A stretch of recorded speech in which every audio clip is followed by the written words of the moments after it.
Welcome to First Line Compliance's Carefully Off the Cuff. Hi, everyone, and welcome to the latest episode of Carefully Off the Cuff. I'm Josh. I'm Ray.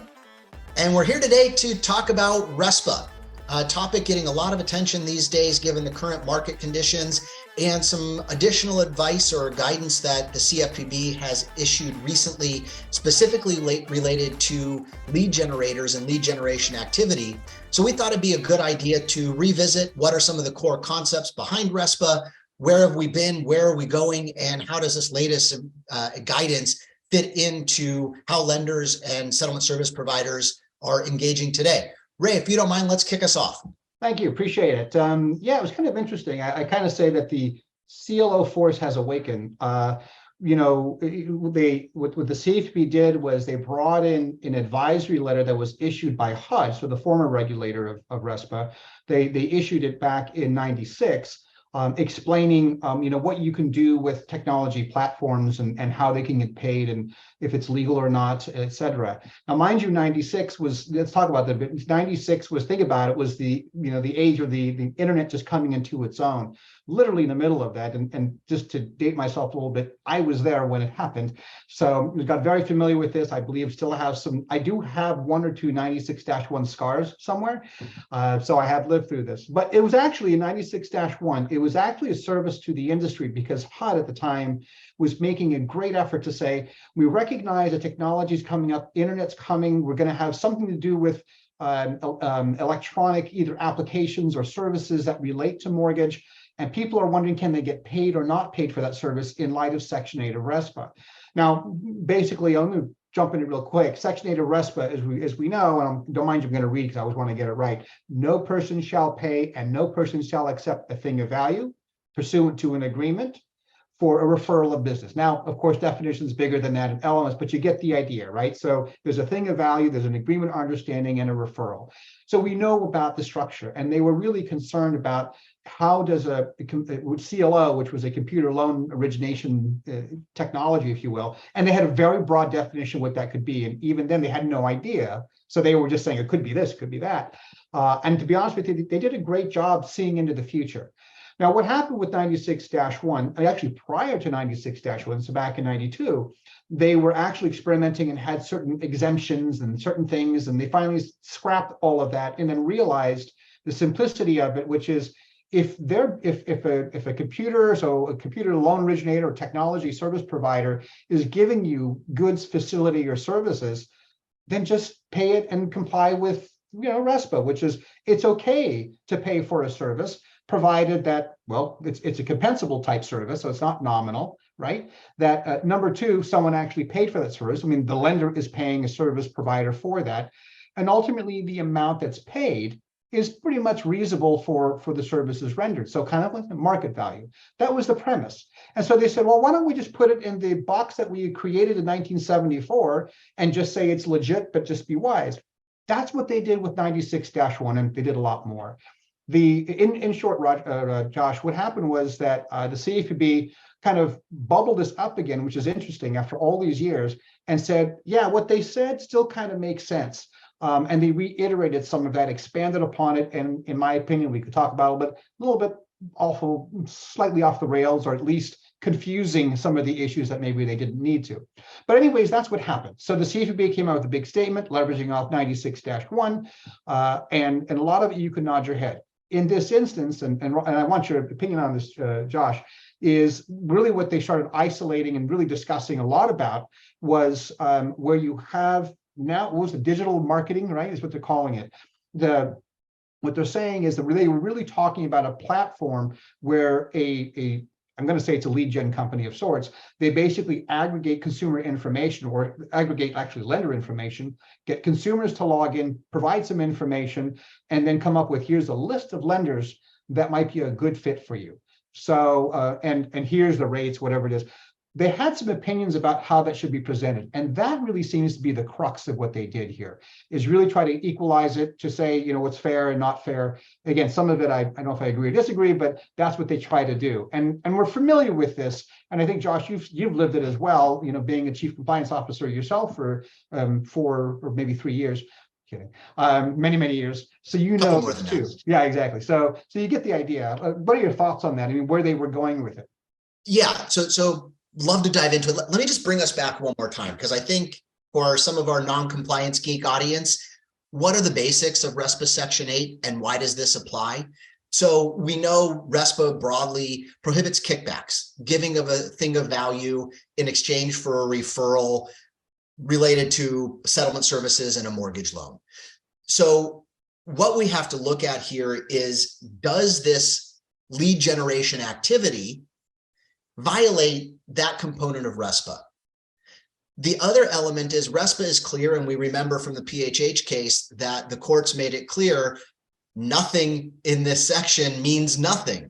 So RESPA provides explicit permission for certain activities, one of which is paying for bona fide goods and services, so long as those goods and services are reasonably priced or fair market value, are necessary, and are actually provided. Correct. So just from a framework, lead generation activities are considered legitimate goods and services that, if provided and are reasonably priced or at fair market value, are permissible under RESPA. So I think that's just one key component. And while they reference the CLO guidance, and the CLO guidance obviously didn't talk about digital marketing or advertising, because that was a long time ago, before lead generation activity really existed. I was there. I know. I remember that. But I do think it raises, or at least one component codifies, yeah, that activity is okay. Right, and let me add one thing real quick. I interrupt, but one more thing, right? Because you are right. We keep talking about it's all about that one of the key elements is that the amount that you paid is reasonable for the services provided. Flip it on its head. One of the concerns are, and there is a piece the way you interpret RESPA, that if you pay more than that, then that's a hidden referral fee. That's what you're doing. You're basically compensating money for nothing, right? So basically, it's literally what it is, money for nothing. So if your services cost like this, but you paid like this, then the question is, well, that delta must be a referral fee. That's kind of where they're going with it. And the law does say that you can't sell unearned fee, right? You can't really have an unearned fee. Ergo, or the flip side is, it has to be reasonable for the services provided. So you're right, Josh, but I just want to make the point, because you're right. That's where it was headed. And they're talking about that delta. And I want to make sure we bring up that point. Really good point. So just key takeaways. You can't pay for a service that you don't get, and you can't pay more than what the service is worth. Exactly. And if you do, you're not paying for the bona fide goods or services, you're paying for a referral. And agree, disagree, at least I can find the logic and the reason to that component. Right. So bringing back to this recently issued guidance around the CLO fees and the digital advertising, I think there are elements here. One, where the CFPB is saying, to the extent that a lender or a different settlement service provider is paying different amounts to the lead generation activity or to a shopping or comparison website, and the method in which the results are displayed are based on things like how much one of the people paid. That is, if Ray and I are two different lenders and I paid one amount and Ray paid more, and all other factors equal, and Ray gets more prominent or preferred displays or presentation in the consumer experience, well, Ray is getting that preferential treatment because he paid more. Problematic, that's an issue.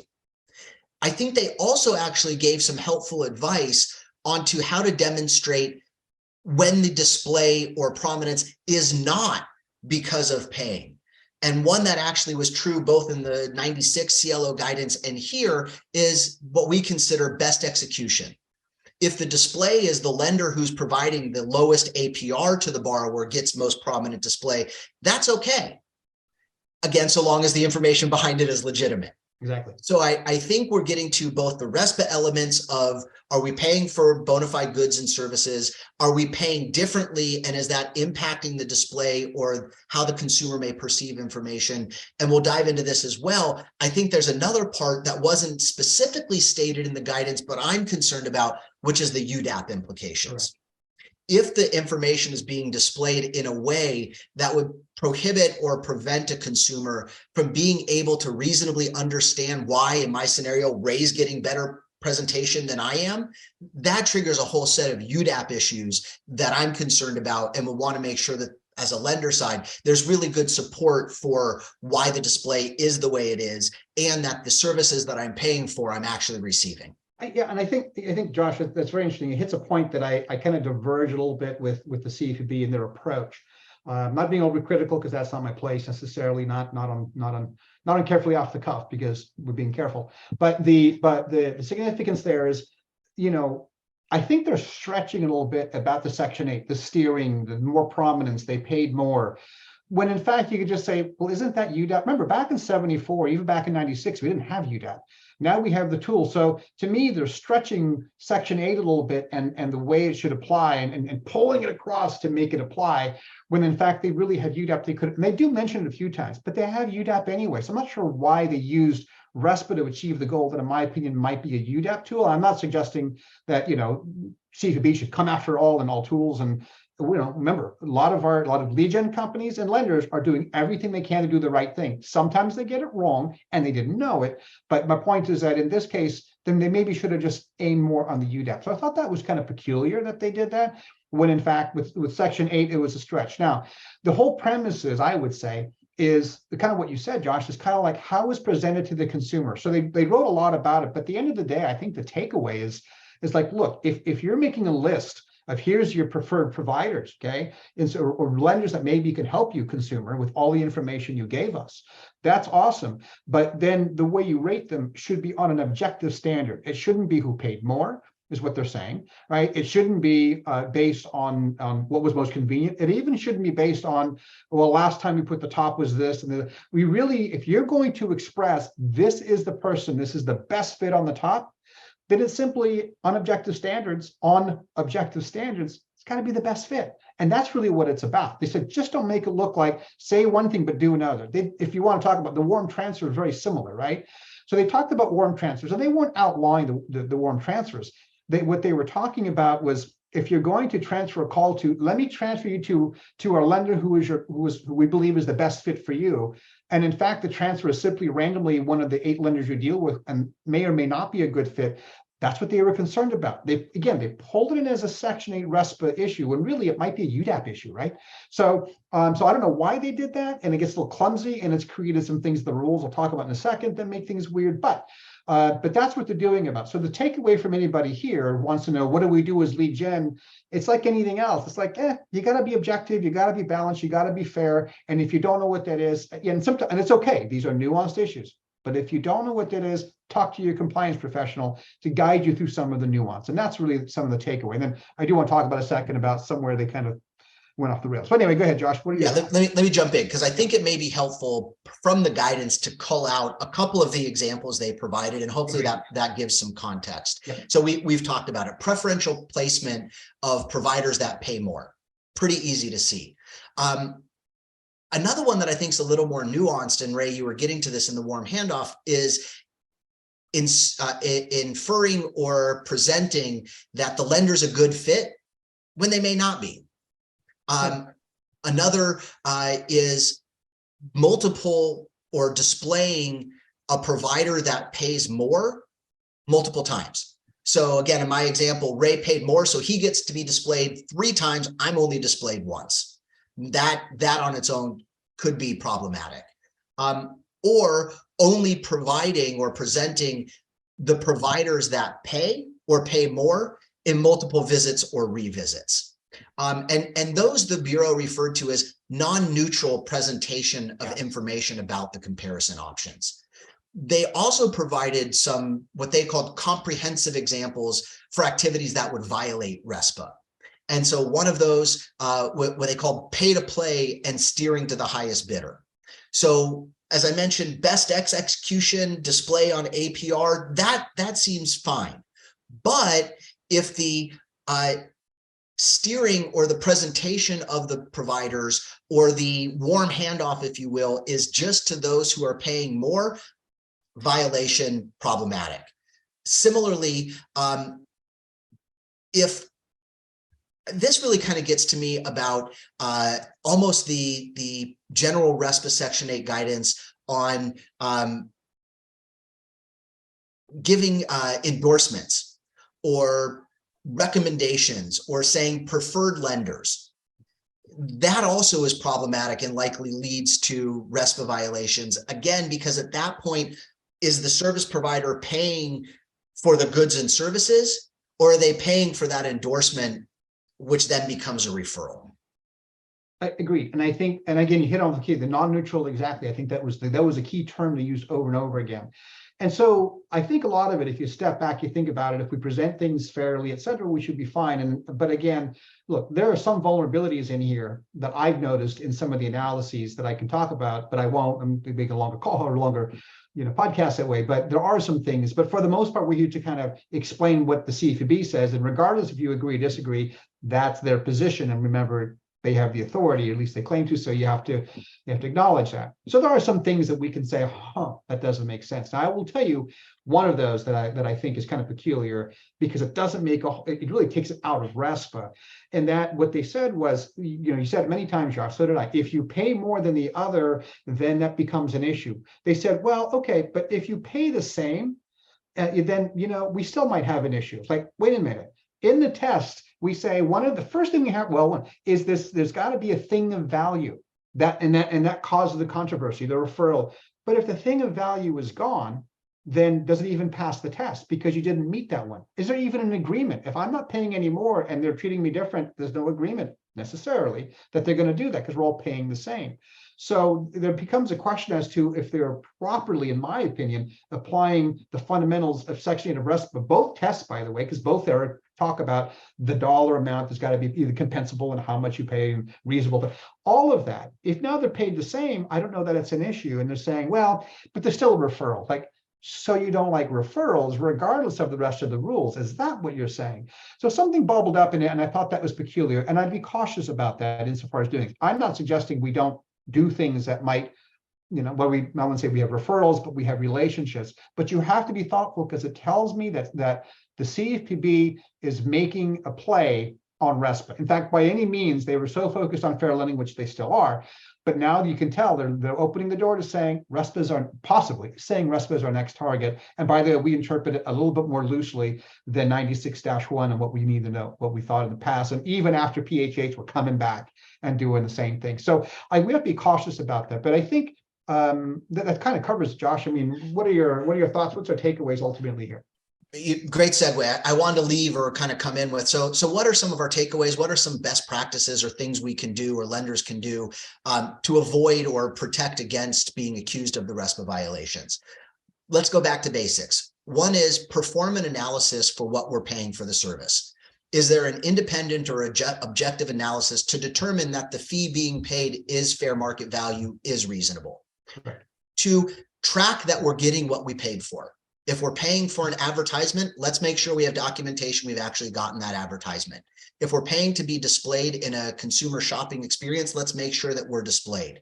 If we notice that we're continually being displayed at the bottom, or there's not a rotation and our rates or our APRs are consistent to the others, let's ask the question of why and have a good justification.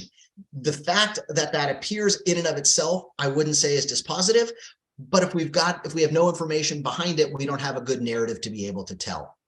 The record keeping is really important. And the narrative, again, to use that word, is really important. Not just that the compliance officers can explain it, but our loan originators or anyone else who may be asked understand it and explains it in the same way. And then I also think, as it is specific to this consumer shopping, what can we do? What are acceptable methodologies that I don't think the Bureau would take issue with? One is if it's a consumer shopping site, we got to have more than one lender being represented. My recommendation is at least 3. There should be at least 3 lenders that are available to provide a option for the consumer. The more, the better. Some have taken the position that 5 should be the threshold. Not 1. Let's leave it there. And then in the displays or in the comparison shopping, let's make sure that the comparisons are legitimate. Did you say shopping? I think I probably did. In the shopping websites, that when a consumer is doing some of that, let's call it product and pricing or eligibility scenarios, they're indicating a purchase with a loan to value and a credit score range on a single family versus a condo. They're looking for a conventional loan that's 30-year versus 15 FHA, whatever those are, that the results being displayed match the actual search criteria that are being entered, and that the corresponding rates, payments, costs, fees are also displayed. Let's also make sure when those results are being displayed that any applicable disclaimers or disclosures are included. So when we're talking about APR, when we're talking about payments, we're going to hit some trigger terms. So let's make sure that we're providing the additional disclosures that are required when we use trigger terms, because these are likely still going to be considered advertisements. If we follow some of these kind of baseline best practices, I think we help protect against the opportunity or the likelihood of being accused of a violation. And I'll just add one more piece. I actually think some of the consumer shopping sites that I've seen or that I've been part of in the past are actually squarely in the box that the CFPB wants us to provide. That is, providing options and loan shopping to consumers that are reliable without providing any non-public personal information. That will help a consumer shop and is likely to increase their chances of getting a loan at the best rates, terms, and fees available to them. That doesn't include steering. If these sites involve steering away from where a borrower is best suited, that becomes problematic. Correct. So let me round up and close it out to some point with the rules. Let me go back and talk with the rules, right? So the prohibition is, and again, I always like to get it right, is that no person shall pay and no person shall accept. What does that mean? By the way, both parties are in trouble if it happens. No person shall pay and no person shall accept a thing of value, pursuant to an agreement or understanding for any type of referral. Those are very broadly stated. What a referral, those are very broad. Okay, so we can talk about some other time, but that's the general rule. The way I like to analyze it ultimately is more in the positive, right? You have some kind of a compensable good or service, and compensable means you have to do some real work. You can't just fill out or sign something. It's got to be real work. For real work that you can provide to be compensated. You actually are compensated by the lender, the second prong, and ultimately the amount bears a reasonable relationship to the services rendered. That's like the market value, and if you don't know what it is, find out. That's the fundamentals of Section 8. Why is it so tough? Because there's nuance in there, right? So what does this mean? What's right? Well, I'm referring. Are they really referring? And there's a lot of things to it, but that's the fundamentals. What I would strongly recommend is anybody out there, don't be afraid of getting into relationships that are probably perfectly legal, because a lot of time I've heard salespeople or sales managers, we can't do this, violates RESPA. You do the analysis, and guess what? It doesn't. So what it really means is consult your compliance professional who helps you out with this, internal, external, whatever it is, to coach you through this is how, or more, this is okay, or it's not okay, but if you do this, it will be. That's really the purpose of a compliance function, is to help you make it work. So those are the things I want to talk about. I'm good with it. Again, there's a lot of things I'd like to say about the opinion, and I got my opinions about the opinion, but we can take it from there. So Josh? Let me just close out with, certain matters are black and white. And to quote a good friend, Jerry Ryan, it's the role of compliance professionals to help define the gray. Not everything is going to be clear, but it then comes down to how we've structured it, how we've documented it, and how we've implemented it that'll allow us to fall on the safe side versus the opposite side against the Bureau. Agreed. Very good. Thanks everyone for joining. As usual, please rate, subscribe, review. We love your feedback, and we look forward to seeing you next time. Thank you.